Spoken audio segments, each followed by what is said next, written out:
good morning. Thank you for this invitation, Sasha. So for this presentation, I will present you some results about Saint-Rift stratigraphic record across the fossil magma pool rifted margin.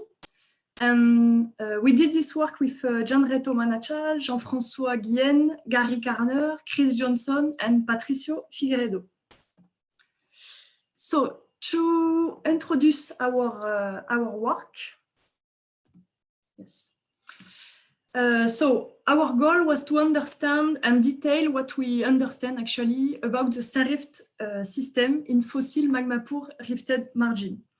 So I put on this slide just an example of present-day magma pool rifted margin. So this is the Somalia margin, which presents a strong crustal crust. So I speak about rheology. And a magma pool breakup. And on this margin, we can recognize five genetic domains. A first one, which is the proximal domain where the continental crust is thick. A second one, which is the necking that allows to pass from a thick continental crust to a very thin continental crust in the hyperextended domain, where we can recognize, for example, low angle detachment.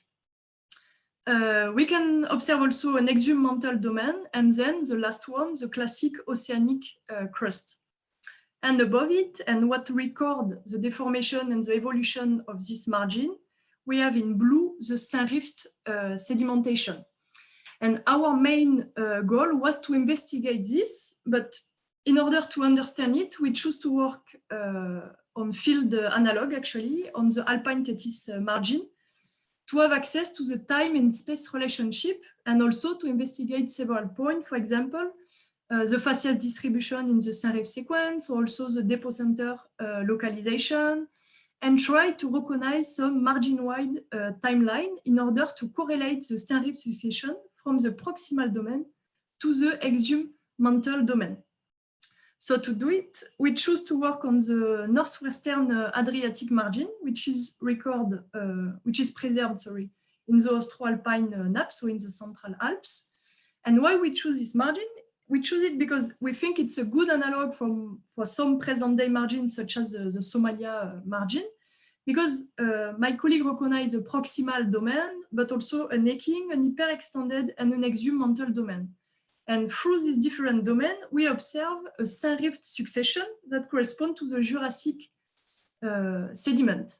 So we choose to work on it because everything crop out, so we are able to investigate it. So the Austro-Alpine nappes are located in the Central Alps just here, and this nappe actually record 4 rift-related domains. So I mean, the 2 nappes just here, Ortler and Ela, for example, correspond to a proximal domain. The Campo and Grozina nappe correspond to a necking domain, but there is no sediment on it, so I will not detail this part. An hyperextended domain with detachment just here, surface with alloctonous block, for example, this one. And finally, an exhumed mantle domain, which corresponds to the Plata nappe, where we can observe a serpentinized mantle exhumed at the surface. So we'll use this 4 domains to investigate the Saint-Rift sequence. So the Saint-Rift sequence in the Austro-Alpine nappe record the rifting corresponding to the Liguria-Piemonte rifting. So it means it starts at the end of the Triassic to early Jurassic, so Ettangian, and stop during the Kimmeridgian to Titonian.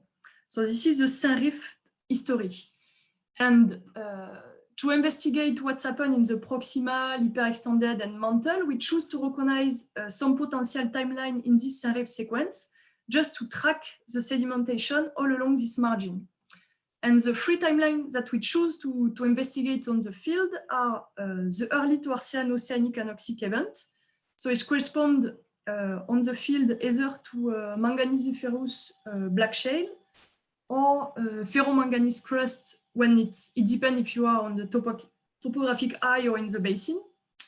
The second timeline that we try to recognize is this one. It's a biosiliceous sedimentation. Actually, that just corresponds to the sedimentation of radiolarite.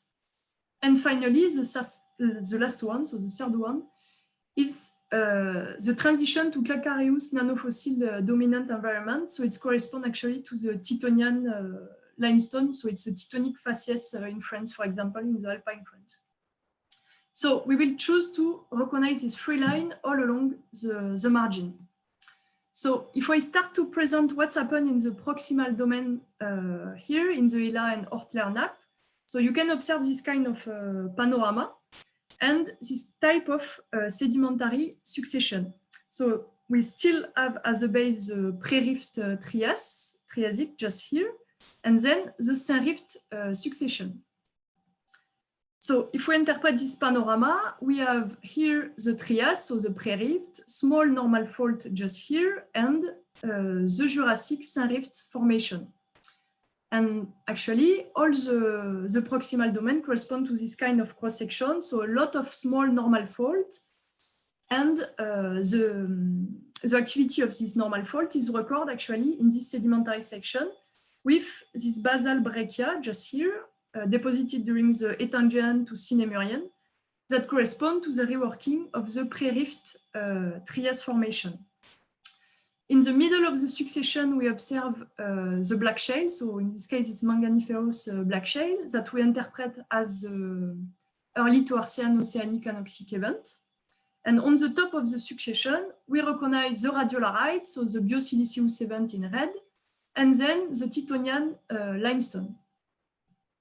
So if we try to understand this section in relation to the fault activity in all this domain, we have a syntectonic package at the base that records the fault activity in the proximal domain.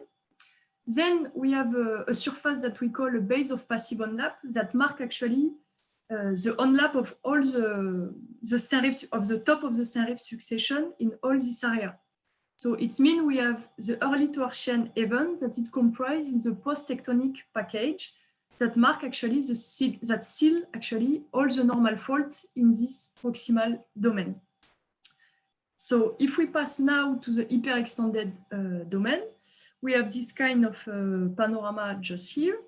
So this corresponds, for example, for the brown to the continental crust, in purple, the pre-rift, so the Trias, and still in blue, the Jurassic, the Saint-Rift formation. So this is the block of Bardella, so it's this extensional alloctonous block, which is just above a detachment. So our section, it's at the juxtaposition between this extensional alloctone block and this one. And on the succession, on the sedimentary succession, we can observe here first during the Ettangian to the Toarcian carbonate platform. And at the top of this carbonate platform, we recognize ferro-manganese crust. So this facies, maybe it's important to say, we also have an ammonite that date this, that give an age for the ferro-manganese crust that correspond to early Toarcian. So we interpret this ferro-manganese crust as a lateral equivalent of the black shale that we find in the basin. So we interpret it as an evidence for the early Toarcian oceanic anoxic event. And above it, we recognize some breccia. In this case, on this picture, it corresponds to the reworking of basement clast, so the continental crust that you have between the alloctonous block. So these are the breccia. And at the top of the succession, we recognize still the radiolarite and the Titonian limestone. So if we try to interpret it in relation to the fault activity, we have a syntectonic package that occurs after the early Toarcian, so just here at the top, where we actually record the breccia, and above it, we have a post-tectonic package that seal completely the activity of the detachment surface just here in green, blue, and also green. So this means that this syntectonic package is deposited after, in this domain, the early Toarcian oceanic anoxic event. If we pass now to the exhumed mantle domain, so it's the last domain that we have in this region. So we have a serpentinized exhumed mantle, so all the green just here. At the top of it, we have a detachment surface. So it corresponds on this picture to this dotted green line. And this line actually corresponds to paleo seafloor surface.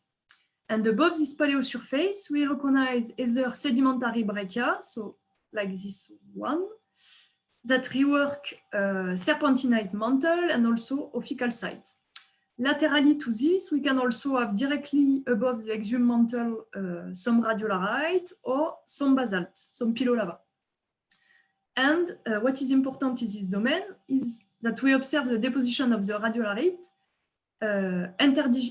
interbedded with basaltic flow. This means that we have the sedimentation of the radiolarite, what are syntectonic and synmagmatism in this domain. And finally, what is post-tectonic in this domain? It's the Titonian limestone. So if we resume, yeah? Yep, 10 minutes. Okay. If we try to resume all this data, we have 2 sections in the proximal domain, so these 2, 3 in the hyperextended, and 1 in the exhumed mantle. And all the blue correspond to the Saint Rift. But if we try to put all the data on it, we have the ammonite calibration, the free timeline. We recognize so the syntectonic package at the base that occur in the proximal domain from the Ettangian to the Pliensbachian. Then we have syntectonic package in the hyperextended domain that were deposited from the early Toarcian to the Alenian Bajocian. And finally, in the exhumed mantle, we recognize what is Saint magmatism and syntectonic, so the radiolarite deposited during the Bajocian to Calovian or Oxfordian. So this means the syntectonic package gets younger from the proximal domain to the exhumed mantle domain. So if we try to synthesize it in the tectonostratigraphic evolution, this is the first step of the margin. So it's the stage of the stretching. You just have small normal fault that cross-cut the upper continental crust. So you have a syntectonic package related to the normal fault activity. Then you have the necking, but we have no sediment, so I can say nothing about it. And after it, you have the hyperextension phase, where you have the development of detachment like this one, with alloctonous block also here. This means that you have a syntectonic package that are recorded between the alloctonous block, so above the detachment surface, but only in this part of this margin. This means in the proximal domain, you are in post-tectonic environment. And finally, you have the mantle exhumation. So it corresponds to the deposition of the radiolarite that occurred just after the crustal breakup. And these radiolarite that are same magmatism in this part of the margin are post-tectonic all along the margin toward the proximal domain. So this means if we try to synthesize all this data, that we can recognize the syntectonic record here in the proximal domain that occur during the early Saint Rift that get younger toward the distal part of the margin. And the surface just here in orange that we understand as a base of passive overlap in all the genetic domain get younger. So it means the diachronous surface along the margin, because in the proximal domain, for example, this surface occurs before the early Toarcian event. In the hyperextended domain, this surface occurs after the early Toarcian event, but before the radiolarite deposit. And in the exhumed mantle domain, this surface occurs during the Titonian limestone. So this surface is the diachronous surface. And yes, we can divide the Saint Rift sequence in 4 steps, so the stretching, necking, hyperextension, and mantle exhumation. And it's finished. Thank you for your attention. Thanks a lot. That was very well timed and very interesting. We have several questions already, so you excited a lot of interest. Gary Kana was the first. It's a quick question. Yeah. Hi, Charlotte. How are you doing? Hi, Gary. A quick question has to do with the Somali margin, since you gave it. So where is there evidence for mantle exhumation on the Somali margin equivalent to the outcrops of the Plata? Sorry, Gary, which are your evidence for? Evidence for mantle exhumation on the Somali margin that is equivalent to the outcrops of the plateau? Where do I actually see mantle at the surface in the Somali section? Sorry, I didn't get your question, Gary. I can put the volume high. Oh, let's look at your Somali section, okay? At your number 2 slide. the Somalia, sorry. Oh, yes, okay. I get your question. Okay, you got it? Good. Yeah, you're right. Actually, there is probably no mantle exhumation in this part. My colleague interpreted it as a crocodile shape. I mean, you have underplating of magmatism just below the continental crust and also magmatism above. So I guess below lava. So I agree with you on this cross-section. There is no exhumed mantle domain. But I guess in other 2D lines, I don't remember if it's towards the north or towards the south, you can recognize exhumed mantle. I would not agree with that. We can't see it, but I just wanted to be clear that this isn't really exactly the same as your magnificent Tethyan section. Okay, thanks, Gary. Next question Thank you. goes to Noor Shuba. Could you ask, please, your question yourself? Oh, sure. I was kind of piggybacking on the same question about the identification of the exhumed mantle. I was wondering, like, what kind of morphologic evidence is there that is indeed interpreted as exhumed mantle, I guess. Okay, good. Thanks anyway. Then one question to Mark Rowan. Yeah, Charlotte, hi, nice job. I have a question about the missing section in the exhumed domain in the lower to mid Jurassic. Was it never deposited? Was it deposited and eroded, or was it removed tectonically, or some combination? Very good question. We think it's just eroded because we have analog, necking analog actually in the other part in the Alps, for example, around the Mont Blanc or the Massif de l'Arc. And we know you can preserve it. So we have example also in the Gozano Eye where you have a necking domain with sediment. So we think in this area, we are not lucky actually. What about the exhumed domain? This one.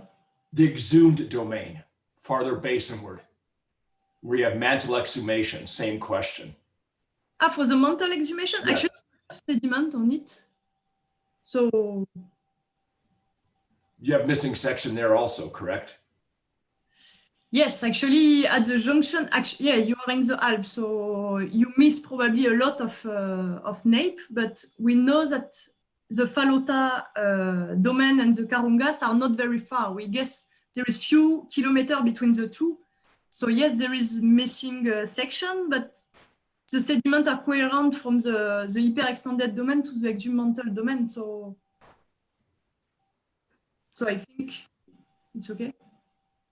Thank you. Okay, thank you.